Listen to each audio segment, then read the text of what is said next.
how to fix slow charging on Samsung devices.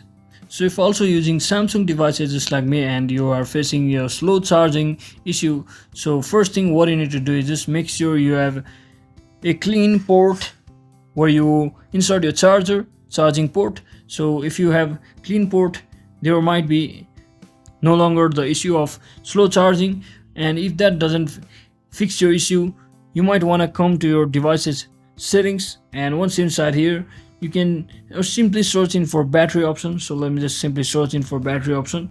So once you search in for battery, you can simply tap on this battery option, which is your battery official option, and just make sure you have enabled the fast charging option over here by simply coming over to this charger settings, and you can see the fast charging option has been enabled.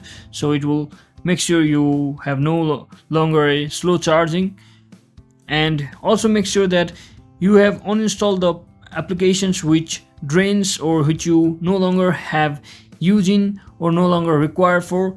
Such applications uninstall will help a lot and hugely towards your battery life, for a longer battery life. So based on your choice, you can also try to limit the background usage, which will also help in battery protection. So once you do all of that, just try to restart your device and try avoid using your device while still charging, because that might cause some battery issue as well. So that's it for today guys. I hope this video was helpful. If it was, don't forget to like and subscribe to the channel. See you on the next one.